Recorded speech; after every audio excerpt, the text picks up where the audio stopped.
आज हम high IQ mindset की 5 आदतों को समझेंगे और देखेंगे कि ये आदतें हमारी सोच को कैसे बदल सकती हैं। हम सब ऐसे लोगों से मिले हैं, है ना, जो ज्यादा नहीं बोलते, लेकिन जब बोलते हैं तो हर कोई सुनता है। उनकी बातों में एक गहराई होती है, एक तर्क होता है और एक असर होता है। ये कोई जादू नहीं है, बल्कि कुछ बहुत ही शक्तिशाली मानसिक आदतों का नतीजा है। तो इस सोच को समझने के लिए सबसे पहले एक बहुत बड़े मिथक को तोड़ना जरूरी है।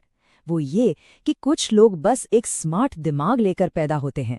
ज्यादातर लोग यही मानते हैं कि इंटेलिजेंस तो जन्म से ही तय हो जाती है, या तो किसी के पास है या नहीं है। पर जरा सोचिए, क्या हो अगर ये सच ना हो? क्या हो अगर तेज सोचना कोई जन्मसिद्ध अधिकार नहीं, बल्कि एक स्किल हो, एक ऐसी स्किल जिसे सीखा जा सकता है। और यहीं पर मनोविज्ञान हमें एक बिल्कुल अलग नजरिया देता है। वो बताता है कि इंटेलिजेंस कोई पत्थर की लकीर नहीं है, बल्कि ये आदतों से चलती है। और सबसे अच्छी बात, ये ऐसी आदतें हैं जिन्हें कोई भी अपना सकता है। देखिए, पुरानी सोच क्या थी कि इंटेलिजेंस हमारे डीएनए में ही फिक्स्ड है, लेकिन नई साइकोलॉजी कहती है नहीं, ये हमारी रोज की आदतों में, हमारी दिनचर्या में बनती है। मतलब किसी का आईक्यू एक स्टार्टिंग पॉइंट तो हो सकता है, लेकिन वो कितनी दूर जाएगा ये उसकी मानसिक आदतें तय करती हैं। ये बात इस कोट में कितनी खूबसूरती से कही गई है। अत्यधिक बुद्धिमान होने का मतलब सिर्फ तेजी से सोचना नहीं है। इसका मतलब एक ऐसा दिमाग रखना है जो जानता है कि कैसे आराम करना है, कैसे संघर्ष करना है और अपनी प्रक्रियाओं को कैसे नियंत्रित करना है। मतलब असली खेल दिमाग की स्पीड का नहीं, बल्कि उसे मैनेज करने का है। तो सवाल ये है कि ये आदतें हैं क्या? चलिए उन 3 मेन प्रैक्टिसेस से शुरू करते हैं जो एक तेज दिमाग की नींव हैं। पहली और सबसे जरूरी आदत है मेटाकॉग्निशन, यानी अपनी ही सोच के बारे में सोचना। ये सिर्फ सोचना नहीं है, ये एक कदम पीछे हटकर ये देखने जैसा है कि मैं सोच कैसे रहा हूं। हाई आईक्यू वाले लोग लगातार खुद से पूछते हैं, मैं ऐसा क्यों मानता हूं? इसके पीछे क्या सबूत है? कहीं मैं पक्षपाती तो नहीं हो रहा? ये जो सेल्फ अवेयरनेस है ना, यही उन्हें कन्फर्मेशन बायस जैसी आम गलतियों से बचाती है, जहां हम सिर्फ वही जानकारी ढूंढते हैं जो हमारी बात को सही साबित करे। और यही मेटाकॉग्निशन हमें दूसरी आदत की तरफ ले जाता है, मानसिक संघर्ष को गले लगाना। हम में से ज्यादातर लोग मेंटल स्ट्रगल से बचते हैं, है ना? लेकिन जो हाई लेवल थिंकर्स होते हैं, वो इसे एक मौके की तरह देखते हैं, क्योंकि उनके लिए ये दिमागी कसरत है। साइकोलॉजिस्ट इसे डिजायरेबल डिफिकल्टी कहते हैं। सोचिए, जैसे मसल्स बनाने के लिए वजन उठाना जरूरी है, वैसे ही दिमाग को मजबूत करने के लिए चुनौतियों से जूझना जरूरी है। आसान रास्ता चुनना मतलब वहीं के वहीं रह जाना।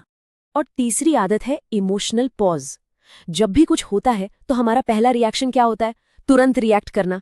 लेकिन एक इंटेलिजेंट माइंड किसी भी घटना और अपने रिएक्शन के बीच एक छोटा सा पॉज लेता है। बस यही छोटा सा ठहराव सब कुछ बदल देता है। ये हमें जज्बात से निकलकर तर्क से सोचने का मौका देता है। तो ये तो हुई अंदर की आदतें। अब बात करते हैं 2 ऐसी स्ट्रैटेजीज की जो हमें बाहरी दुनिया से बेहतर तरीके से जुड़ने में मदद करती हैं। चौथी आदत है कॉग्निटिव फ्लेक्सिबिलिटी, यानी सोच में लचीलापन। अच्छा, याद कीजिए, आखिरी बार कब किसी जरूरी मुद्दे पर अपना मन बदला था? जब नए सबूत सामने आए तो अपनी सोच को बदलने की हिम्मत रखना, ये कमजोरी नहीं, बल्कि असली ताकत की निशानी है। अपनी बात पर अड़े रहना अपने ईगो को बचाने के लिए, ये बहुत आसान है। लेकिन सच्ची इंटेलिजेंस हमेशा सही होने में नहीं है, ये सच के और करीब जाने में है, भले ही इसके लिए ये मानना पड़े कि हम गलत थे। और 5वीं आदत प्रोबेबिलिटी में सोचना। दुनिया शायद ही कभी ब्लैक एंड व्हाइट होती है। जो स्मार्ट थिंकर्स होते हैं वो हमेशा या कभी नहीं जैसे शब्दों से बचते हैं। इसके बजाय वो संभावनाओं में बात करते हैं। वो ये नहीं कहते कि ये काम नहीं करेगा, बल्कि वो पूछते हैं, इसके सफल होने के कितने चांस हैं?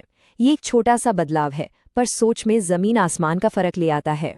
तो ठीक है, इन सभी आदतों को अपनी जिंदगी में लाएं कैसे? ये सब कुछ जुड़ा है एक प्रोसेस से, जिसे कहते हैं ब्रेन को रीवायर करना।